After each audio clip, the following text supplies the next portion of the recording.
Olá pessoal, voltando com mais vídeo aqui no canal.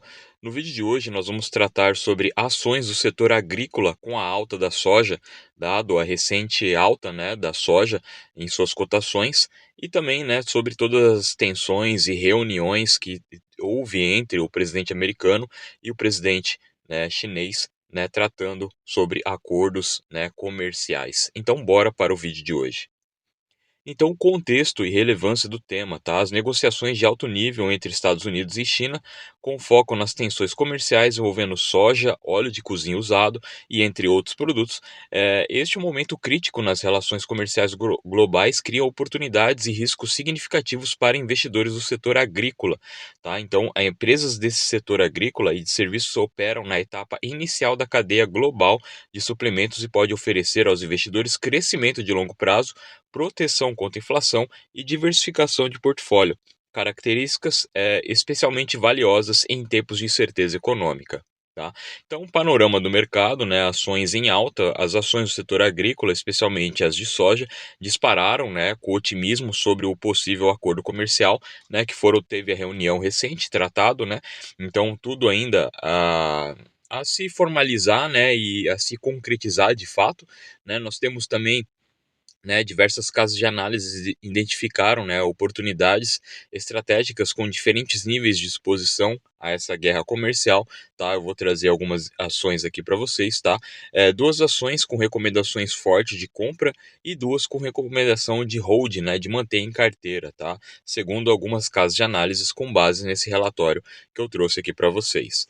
Tá? Então, a escalada da guerra alimentar Estados Unidos e China, o presidente americano e o presidente chinês, eles se reuniram, na quinta-feira à margem da cúpula da cooperação econômica Ásia-Pacífico.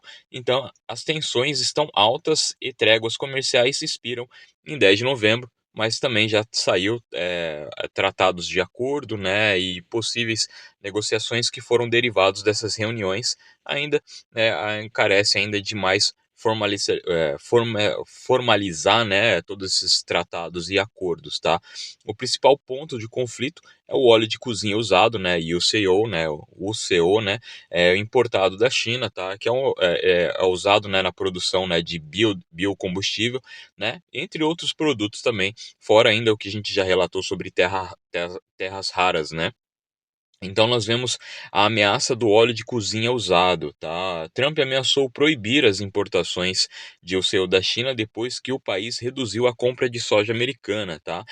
Essa ação fez disparar as ações de gigantes do setor, como a Bunge e também a ADM, a Art Daniels Midland. Então o que tratar, o que é esse UCO, UCO, que são matéria-prima de baixo carbono e baixo custo usada na produção de biocombustível, tá? Então, na China, e diversos outros países também, sobre os óleos de cozinha que são usados em restaurantes, até mesmo em lares, então é reciclado, esse óleo de cozinha. Aqui no Japão também, você não pode descartar o óleo de cozinha usado de qualquer maneira.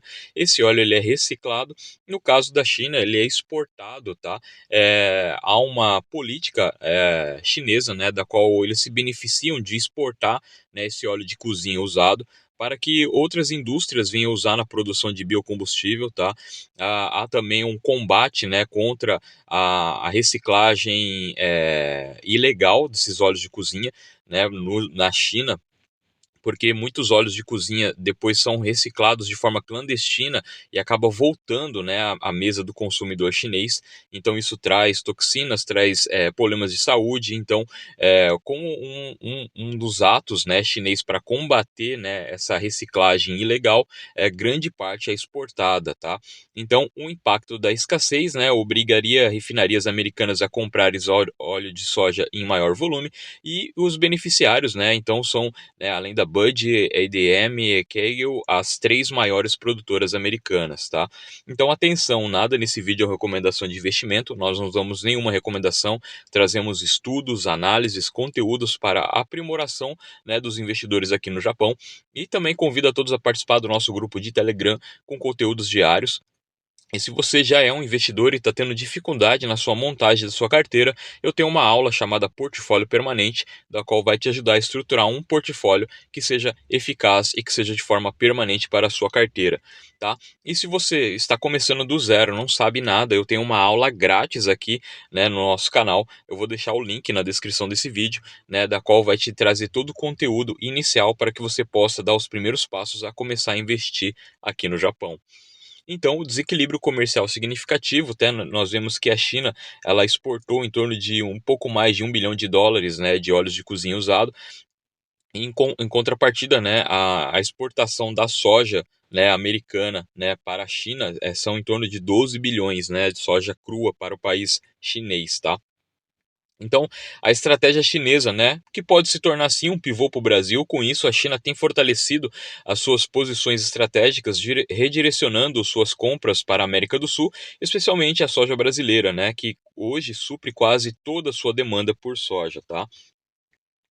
Então, os impactos nas gigantes, na Band e principalmente, né, na ADM, então que pode se beneficiar, pois ambas possuem forte presença no Brasil, o que as protege de uma produção, uma redução das compras chinesas da soja americana, tá? Então, essas empresas que estão expostas, né, lá na Bolsa Americana, elas possuem também, né, hectares no Brasil, então elas acabam tendo essa proteção geográfica também, tá?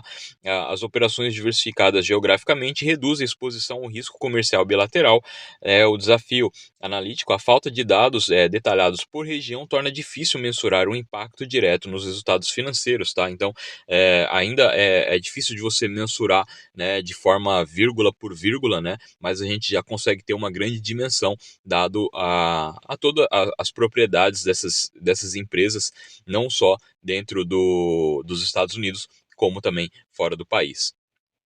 O desempenho, né, limitado nos últimos anos. Nos últimos 2 anos, as receitas e lucros da Band e ADM foram limitados por três fatores principais que continuam pressionando o setor. Tá? O preço mais baixo das commodities, mas se você reparar, essa semana a gente já teve uma alta, né, da soja, né, então beneficiou essas empresas. A tensão comercial e as políticas de biocombustíveis incertas. Tá? Então, algumas mudanças regulatórias, tudo isso acaba atrapalhando também. Né? Nós sabemos que o presidente americano ele já ele já divulga, né, e defende, né, a bandeira do petróleo, então isso atrapalhou um pouco, né, o setor do biocombustível, né, então o petróleo bruto, né, o WTI, então isso acaba atrapalhando, tá, e algumas mudanças regulatórias também criam volatilidades. Avaliação de momento e crescimento, né, nós vemos que ambas as empresas tem um bom momento, a avaliação sólida. As analistas ainda não aumentaram suas projeções de crescimento, né, para ambas as empresas, mas ambas deram sinal para manterem carteira, né, hold, né, nós vemos que desde janeiro, né, nesse gráfico aqui ao lado, nós vemos que ambas as empresas aí crescimento de 2 dígitos aí próximo a 20%, né, então nós vemos que são empresas que depois de toda essa tensão aí, né, comercial e possível os acordos estão se beneficiando, tá? Então elas começaram tendo um ano um pouco negativo, mas depois um crescimento significativo, tá? A Bud, né, tem o ticker BG, tem a sede nos Estados Unidos, o negócio é processamento global de soja, trigo e milho e possui, né, a presença global, operação em mais de 40 países. As receitas de 2024, peguei o ano de 2024 por ser um ano completo, né? Ano 2025 ainda não fechou, né? Nós vemos aqui, né, a proporção da receita, né? Nós vemos ali uma fatia em Brasil, né? Mas a grande parte ali também temos, né, além dos Estados Unidos e União Europeia. Tá? A Bud, né, então ela possui um crescimento em 2025, né, são as projeções, né, de 40% em suas receitas, 30% em crescimento para 2026. Tá? Então, alguns dados importantes e algumas ressalvas, né? Apesar das projeções otimistas de receita, lucro líquido e fluxo de caixa estão em queda, tá? Sinalizando pressão nas margens operacionais. Então, fiquem atentos também na sua tendência, tá? Por mais que apresente, né, uma projeção de crescimento, se essa projeção ela não se cumprir, isso vai impactar diretamente as suas ações na bolsa. Tá? Outra empresa aqui, né, que nós também citamos aqui, né, a ADM. Então, Chicago, a sede dela é em Chicago, né? Então, o portfólio dela é commodities agrícolas, ingredientes, aromas e soluções alimentares e possui a presença em mais de 170 países. tá? A distribuição da sua receita em 2024, vemos, né, forte nos Estados Unidos, Suíça, Ilhas Cayman, Brasil e México. Tá? As perspectivas são mistas, tá? O lucro por ação deve cair em 19% em 2025, mas a recuperação prevista, né, com a alta de 20% e a estabilização, né, receita anual em torno de 85 bilhões de dólares. Outras empresas que nós queremos trazer aqui junto com essa análise, né, são as alternativas de investimento, como a Valid Farm International, o ticker dela é VFF. Então nós vemos o valor de mercado, bens de consumo essencial, ela é primeiro no setor. O que se destaca nessa empresa foi um salto impressionante de 260% em um ano nos últimos 12 meses, impulsionada por suas operações de agricultura controladas e vendas internacionais, também incluindo cannabis, tá? Principalmente na Holanda e Alemanha. Então, ela atende todo esse setor agrícola, tá? Então, e ela também tem essa exposição também na área de cannabis, além de outros insumos, né? Então, essa receita, o crescimento da receita da companhia e o crescimento das suas cotações e bolsa são impressionantes. Então nós vemos o crescimento das exportações, do fluxo de caixa e também da sua margem EBITDA, tá? Lucro operacional. Outra empresa também, né? Nós temos a Fresh Del Monte Produce, né? Então ela é o segundo lugar no setor, tá? Ela possui mais de 100 mil hectares de fazendas no mundo, 45 mil delas na Costa Rica e uma rede global de distribuição de frutas e vegetais. Nós temos aqui alguns dados, né? Desempenho financeiro segundo trimestre de 2025, aumento nas vendas líquidas, nos lucros brutos, nas margens, né? E nós vemos também o lucro operacional, também o crescimento e também do seu fluxo de caixa. Tá? Então, conclusão, estratégia de investimento recomendada, né, segundo com base em análises, o que os analistas, casas de análise e research têm falado acerca dessas empresas. Tá? Então, as ações subiram, né, com tanto a Bud quanto a EDM, subiram com a guerra alimentar, mas apresentam crescimento limitado e desafios estruturais nas margens, tá? E o sinal, deram sinal de compra, né, para VFF e também para Fresh Del Monte, né? Então, principais apostas do setor agrícola com fundamentos sólidos, fortes crescimentos e menor exposição ao conflito China e Estados Unidos, tá? Então, essas empresas, por ter, né, uma exposição bem mais expandida globalmente falando, isso traz, né, menos volatilidade a essas empresas, tá? Então, lembrando, né, isso aqui são com base, né, com o que os analistas estão divulgando em seus relatórios ao redor do mundo aí. Tá? Então eu trago, né, essas recomendações de vídeos, né, para que você possa continuar, né, crescendo no seu conhecimento, estudando, né? Então rentabilidade composta, é importante você entender sobre isso, porque os fundos imobiliários brasileiros não trazem evolução patrimonial. Cuidado se você é brasileiro e investe em fundos imobiliários brasileiros, cuidado que isso está destruindo, né, a sua evolução patrimonial.